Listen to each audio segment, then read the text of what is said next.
In this episode of the Business of E-commerce, I talk with George Lawrence about how to get into the minds of your customers. This is the Business of E-commerce, episode 117.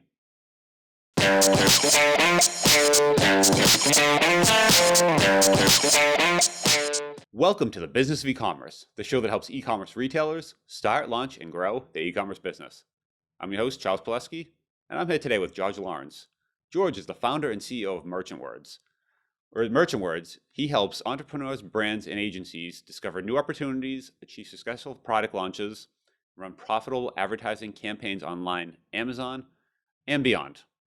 I asked George on the show today to chat about some ways you can get into the minds of your customers. So hey George, how you doing today? Fantastic. Thanks for having me on. Yeah, awesome to have you on. Definitely love the concept, kind of getting into the mind of your customers. I'd like you from a high level and then kind of I love talking about kind of how you actually do that tactically. Like what are some ways, as an e-commerce retailer, everyone says you need to get in the mind of your customers. It's kind of something we've heard again and again, but I love talking about some ways on how to do that as a retailer. I've heard before, like reach out to them and talk to them, that sort of thing. But you specialize in this. What are some things you would recommend as for a retailer out there?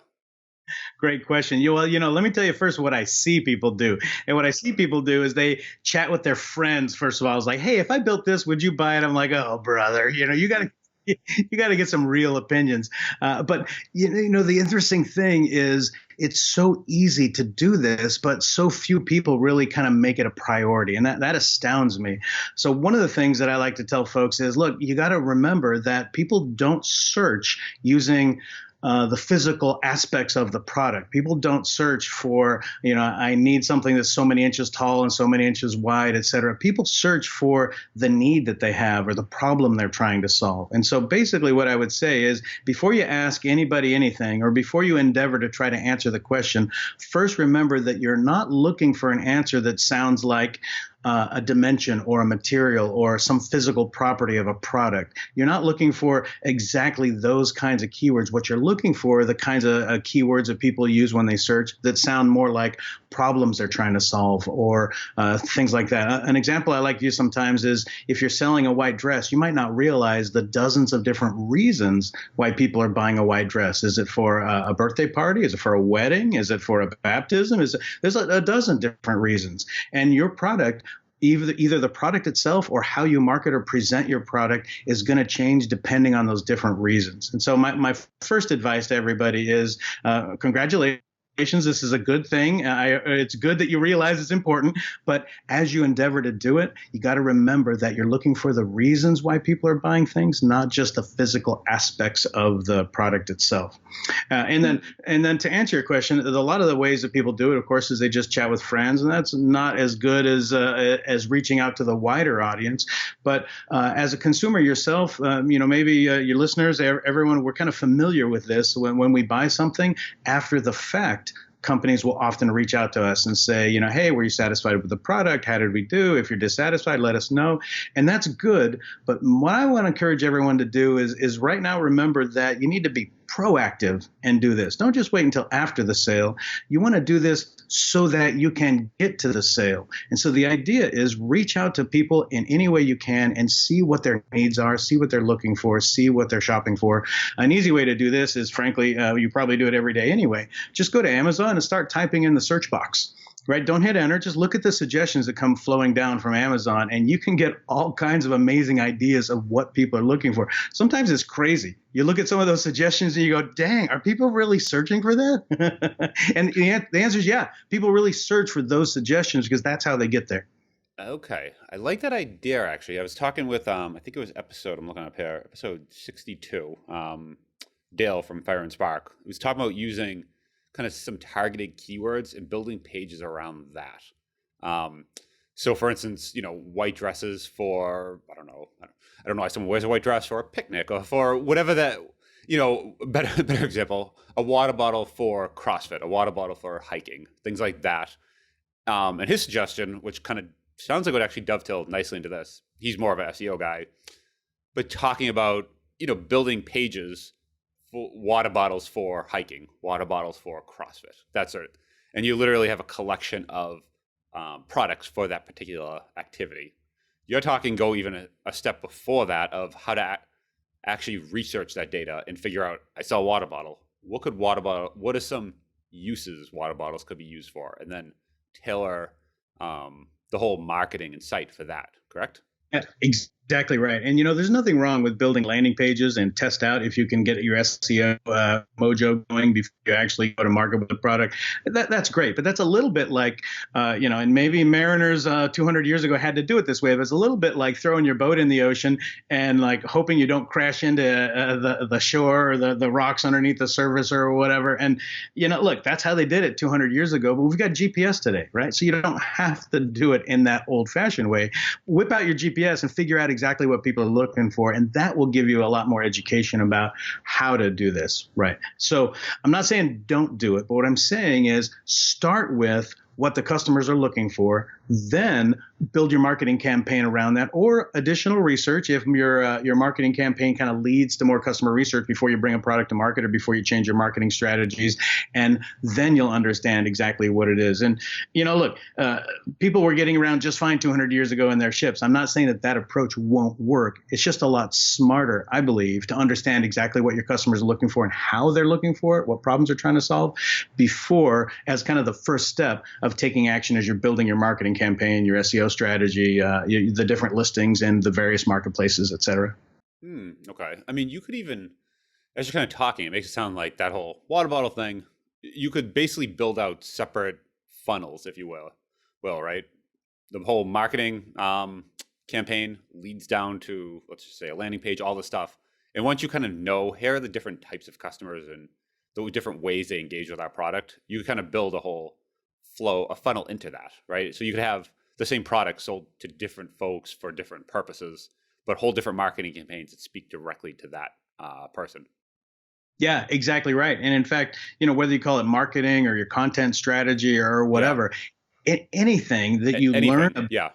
Exactly right. Whatever it is you learn about your customer, that's going to be valuable for every aspect of your business. In fact, I talk to a lot of course, I talk to e-commerce folks most every day, but I talk to a lot of folks who aren't even in e-commerce. What they want to do is they want to understand what's important with consumers because they're writing an article for some other purpose. They're a journalist or whatever. And they just want to understand what's in the mind of consumers, even if they're not selling them something. Of course, the best thing to do with your knowledge of what people are looking to buy is sell them something. But a lot of folks just want to understand what consumers are doing and thinking for other reasons too. Yeah.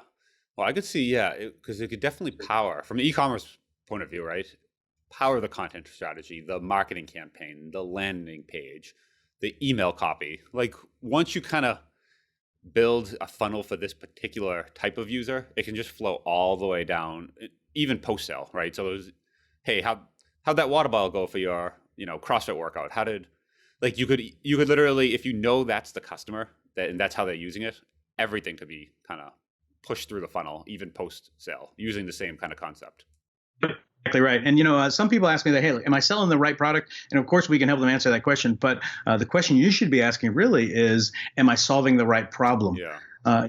The thing I like to think about is Starbucks wasn't the first company that ever decided to manufacture coffee.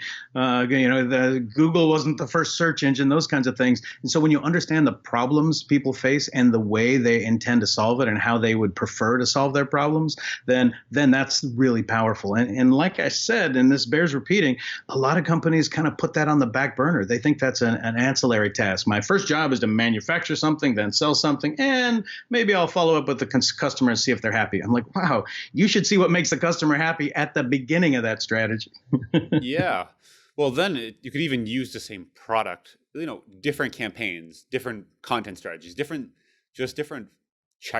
funnels altogether for these different types of people. So you could knowing that sort of information would allow you to talk to different sorts of customers in very different ways. So that I love.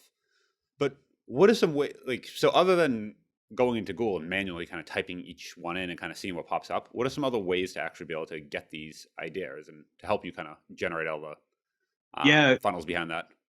Great question. First of all, I just want to mention that if you do that, you can certainly do this in Google. But if you do it in Google, you're going to get all kinds of different suggestions, right? Because people go to Google for all kinds of different reasons. And I've always been tempted to kind of start my e-commerce research at Google. But the challenge there is a lot of folks look for just a homework stuff and things to download for free. There's not a lot of purchase intent in the Google data. But if you do it in Amazon or any of the other e-commerce platforms, you'll get a rich understanding of exactly what people are looking for. And then, like I said, I don't want to sound like I'm against the idea of reaching out to your customers directly. I'm just saying that don't wait until after the sale to do that.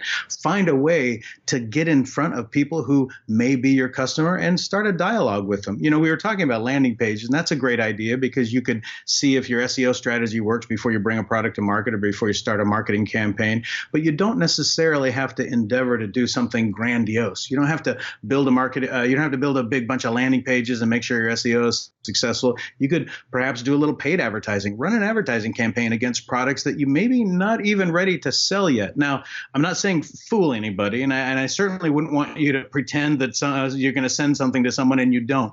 But I've talked to a lot of retailers that are like, you know what, I'm considering selling whatever it is, pool cues. I talked to a guy a couple of months ago and he said, hey, I'm about ready to take an order of 144,000 pool cues because I'm going to crush the market for pool cues. And I'm like, how is your marketing going? How do you know how many you're going to sell? Basically, and he's like, no, I'm just going to sell them. And I'm like, dude, see if you can try to sell one before you take that order for 144,000. He's like, but if I create a listing or if I create a landing page and somebody buys one, then what? I got to get this stuff in inventory. I'm like, no, walk down to the store, buy one off the street and mail it. Point is, there's a lot of different ways to get in the mind of a customer without first making a sale. And so any of these ideas, and we can spitball all day long for these great ideas, any of these ideas are great ways to get inside the mind of the customer because then you'll understand exactly what problem they're looking to solve, what itch they need to scratch. And once you understand that, then you can actually provide the product in the best possible way. And like I said, I can't think of an easier way than simply just going to Amazon, start typing in some stuff and looking at the suggestions, and those right there, that's how people search. So you can learn an awful lot from doing that. Okay. Yeah. It's funny. A lot of people, they have that, that thing in their head that they need to have the products, have everything kind of completely fleshed out, ready to go before they make that first sale. And I like the idea. Yeah. You could go down there and just buy some. You could go buy, I mean, I think it's okay to do. I don't even know if this is like against some terms of service, but you can buy them from your competitor and then just sell, like, that's okay too. Or even just tell people, a lot of people, you hear drop shipping, and usually people that are trying to do like FBA or something are very against that, or private label. But you could start off drop shipping just to test the market. And I tell folks that all the time, like, you don't need to buy 100,000 of something to test the market. You can drop ship 10 of them, see if it works, see if it makes sense, just test the sell through. And the numbers, like the profitability might not be the same, but at least you can try it and see how it works and fails, get the feedback from the customers.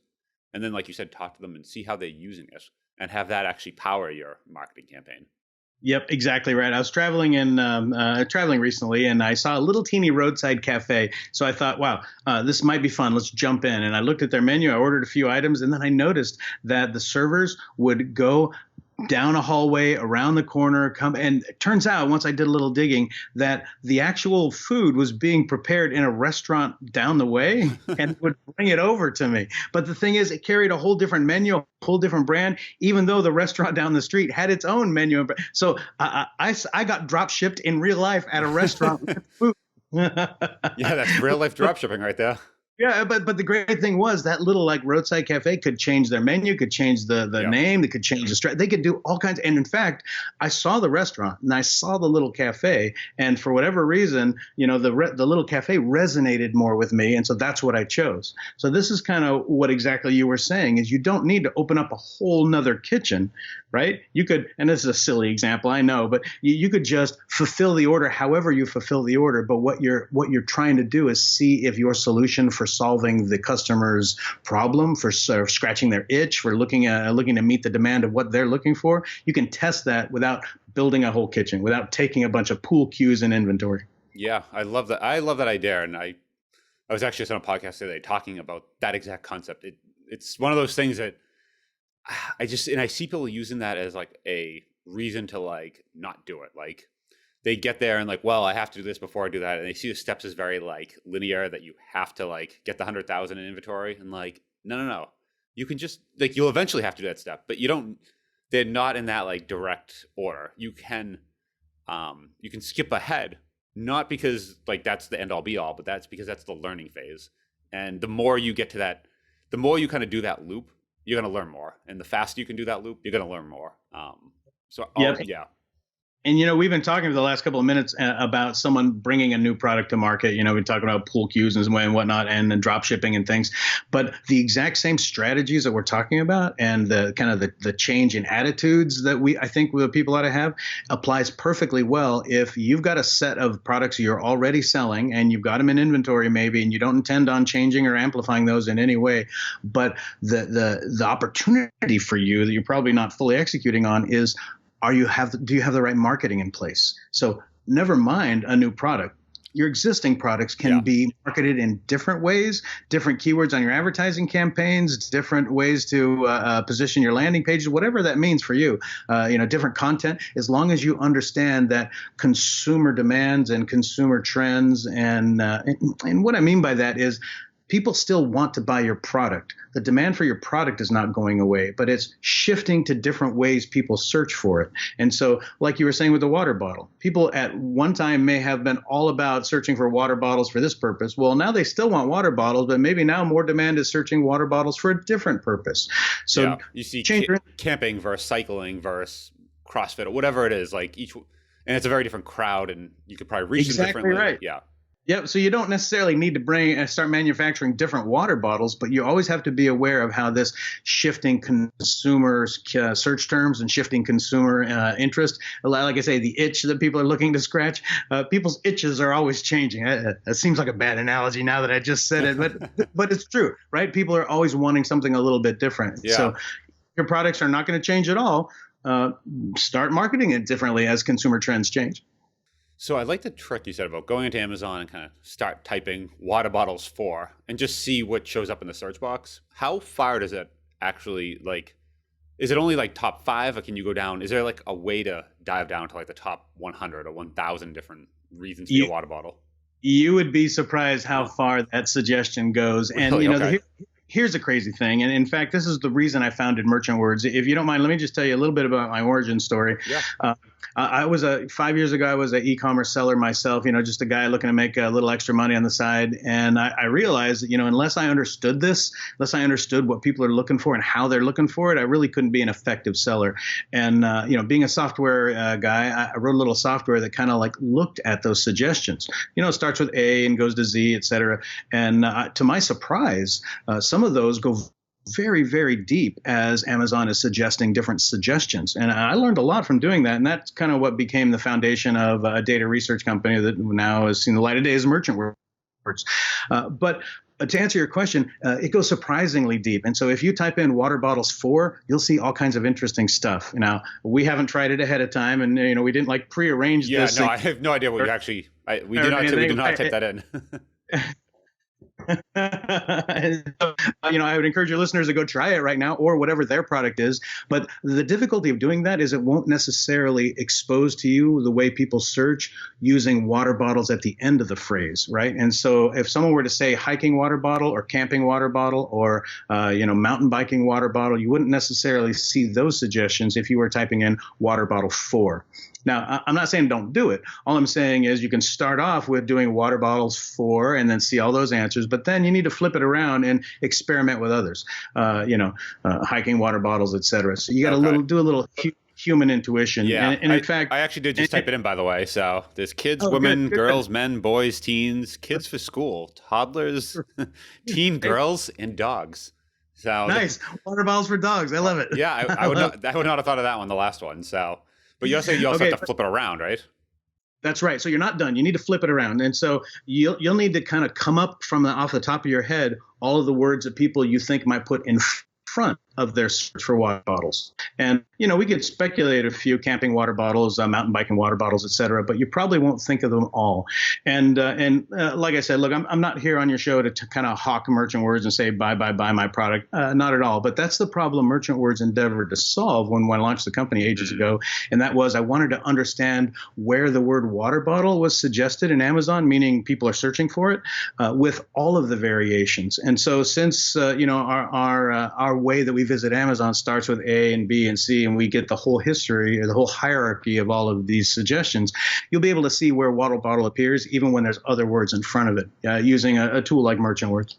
Okay, I see. Yeah, as you're saying that, I started typing in camping water bottles, and there are some definitely stainless steel that are collapsible, some different things like that. So I get what you're saying. Yeah, sometimes you can't start with water bottles. You have to start with the use case and put Yep.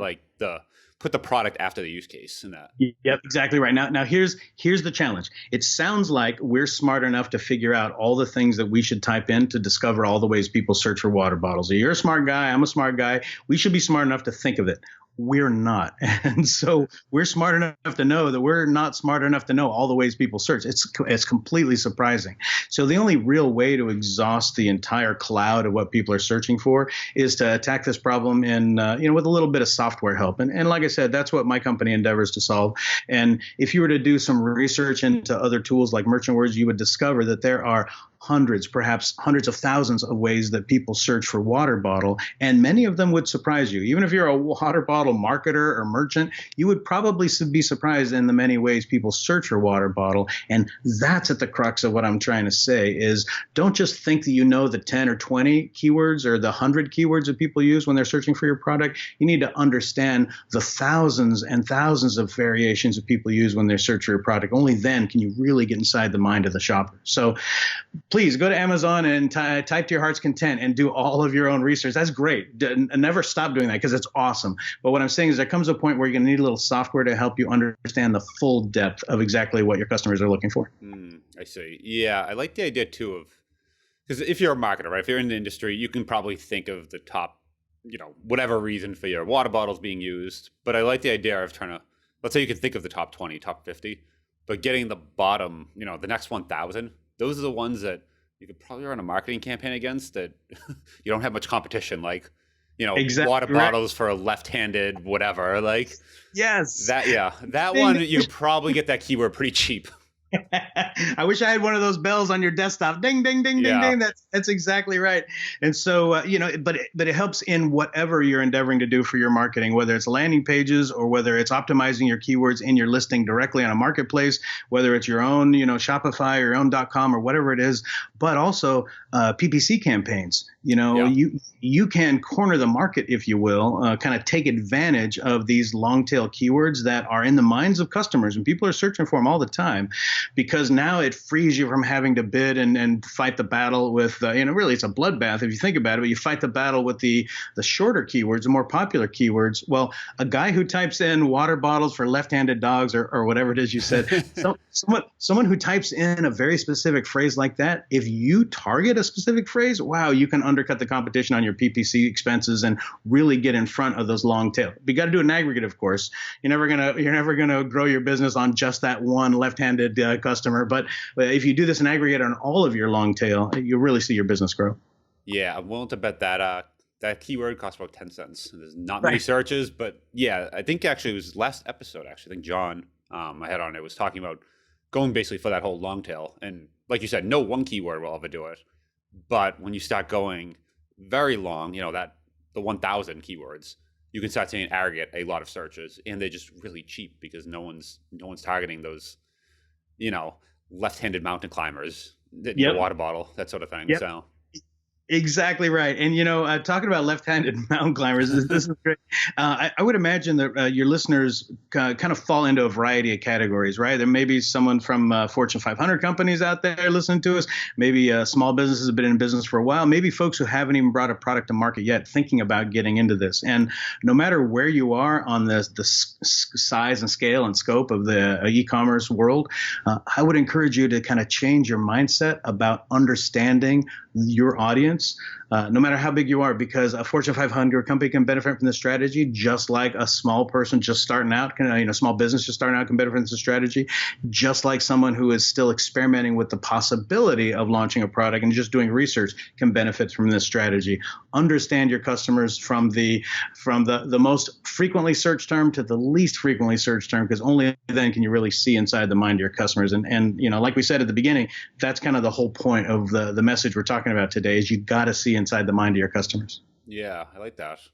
Yeah, I would tell people never underestimate the power of a of a marketing campaign that or a landing page or any sort of content that seems ridiculously targeted. Like everyone says to make it targeted, but you almost want to make the more ridiculous like if you can literally target like that left-handed mountain climber from Ohio, like if you find that those like 12 people, you win. Like those 12 people, those left-handed mountain climbers in Ohio that need a water bottle today, like if you actually are building a whole marketing campaign for them, like you're pretty much going to get all 12 of them, and just kind of building those at scale. And you obviously need some software tools, like you said, to be able to generate the keyword ideas, and then probably some software to generate the landing pages, bid on this massive bulk of keywords at that point, right? Because you're not going to go into your Amazon keyword tool and bid on 20,000 keywords. So that you probably will need some tech to kind of help. And that's actually what John was saying in the last episode too. Just even the bidding on these keywords, you need tech at each one of these levels. Because now you're basically saying, if you try to bid on water bottles, we're beating this example here, but I like it. That keyword is probably, I don't know how much a click, but ridiculous, and nobody makes money. Like even the largest, you just can't make money at that. So you basically now, because it's so, there's just so much competition, you need to, if you still want to make money, you need to go to the long tail, and you do need software, like you were saying, to generate the content ideas, generate the content, bid on the content. All this stuff needs to be kind of done at some sort of scale. So I do agree with you there. Yep, exactly right. And, that's the whole reason why my company Merchant Words exists. We offer products and services, and other people do too, but we offer products and services that help you understand exactly what those opportunities are, so you can learn from them. And, the aspect of this that we keep talking about is as if it's undiscovered, right? And there's so much undiscovered opportunity, like nobody's marking for left-handed mountain climbers, right? So maybe there's an opportunity here because nobody has thought of it. There's another wrinkle here that it's kind of worth talking about, I think, is some of your competitors probably have discovered some of these little tricks, right? And so one opportunity for you is, of course, discover the opportunities that no one has found yet. But the other opportunity is kind of learn from your competition, stand on their shoulders a little bit, right? And so what, Merchant Words helps you do both. We can get you right inside the mind of a consumer. Never mind what your competitor is doing. Forget them. We can get you right inside the mind of a customer, and that's super important. The other wrinkle here is we can help you understand how your competitors have gotten inside the mind of a customer. And by looking at what they're doing, you can kind of beat them at their own game, or you can discover opportunities where you're being left behind. That's another interesting wrinkle of getting inside the mind of the customers that I think is worth repeating is if you're either a smaller or a new company and you think you've got smarter companies around you, learn from them. In fact, and even if you don't, learn from your peers or learn from the people who maybe have a bigger marketing budget than you do, or whatever the reason is. So you can learn from customers directly, but you can also learn from your competitors about what they've learned about their customers. I like that. Yeah, if you have on the SEO side, I think Ahrefs still does this. I know SpyFu has done that for a while. There's some software, and this is all SEO. You're able to look and see what your competitors' ads are. They're like to basically get some sort of competitive analysis and kind of them back into maybe I should be doing that thing too. Yep. Yep, exactly right. We just finished a bunch of research where we're able to discover on Amazon exactly what the right products you should advertise your product with. In Amazon, you can advertise your product alongside competing products, and most people target those poorly. They want their product to appear next to the big sellers and some of the other things. And there's a long tail opportunity there also that if you are strategic about where your product is advertised alongside which other products in a way that yours is always the better option, that's a huge opportunity from you to not so much learn from your competitors, but kind of crush your competitors. Like that, yeah. So yeah, in a way, learning from your competitors is a way to both understand what has worked for them, but also kind of, and I hate to say this because it's not about trying to wish ill on other companies, but you can absolutely make your company look a lot better by making sure that you're advertising against companies that aren't as good as you. And that's another a good competitive strategy. Yeah, and you also it happens in I sold on Amazon a long time ago, and there was a couple listings that I kind of always said, I hope no one else knows how good these listings are because they're like, out of like we had a lot of listings, but out of that there was a very small subset there. I'm like, I kind of want these to be like a secret because like they're really easy to sell and the sell through was great. Yep. And yeah, it was one of those things that if the competitor has those, you kind of want to know about it because every once in a while someone would jump on one and be like, oh no, now we're splitting it 50-50.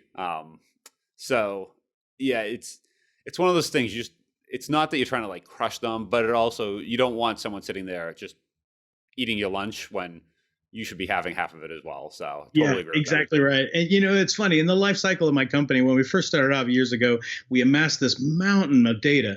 And then we've started doing what we thought was obvious, and that is, keyword research, et cetera. But then as it turns out, over the years, we, acquire a little more data from Amazon and other e-commerce platforms. Then we realize the more data you acquire, the more you can synthesize from it. And exactly right. We've been hot and heavy building, I think I mentioned this already, a opportunity discovery tool where we can do exactly that at scale. And so you can say, look, I want to go find the niches that a few sellers have discovered because I'm ready to jump in and compete with those guys. So, click, click, click is do a little bit of data searching and then let the computers grind away. And after you go through terabytes of data and then trillions of records, you're like, whoa, who knew that there was an opportunity to sell left-handed water bottles or whatever it Yep. is? Because you like I said, and this is important. I really want people to remember this, no matter what the size of your company is. There's an opportunity from you to learn from your customers, and that's the whole point of what we're talking about. So I just want to reemphasize it. But also, don't forget, there's an opportunity to learn from what your competitors have learned from their customers. So don't forget that too. I like that. All right. I think that's super helpful actually. I think this is a good place to end that. Okay. I think those are some good tips. I want everyone to. It's one of those things. I think you hear this stuff, and then you have to actually go back and realize I need to go implement this. And so definitely people be thinking away here. If people want to contact you if they have any kind of questions, For sure. anything more, yeah, where can they do that? I would love to hear from people. So go to merchantwords.com, and at the bottom right-hand corner is a chat. You can chat with us live or get in touch with us through an email. If you want to email me directly, I'd love to hear from you and answer your questions. My personal email is george@merchantwords.com. I'd be thrilled to hear from you, get any questions or ideas you might have about anything. Love to interact with you. But my summary for everyone here, whether you're a Fortune 500 or just starting out, is this. Don't forget that the more you get inside the mind of your customer, whatever that means, using merchant words to do a little research or just doing your own research or talking to people directly or learning from your competitors, whatever that means, the more you get inside the mind of your customer, the better e-commerce experience you'll provide for them and the more sales you'll get just naturally. You won't have to force your way into them wanting your product if you offer exactly what it is they're looking for. So be the itch people want to scratch, and you will find success. Awesome. Thank you very much, George. That's super helpful. It's my pleasure. Thanks for having me on.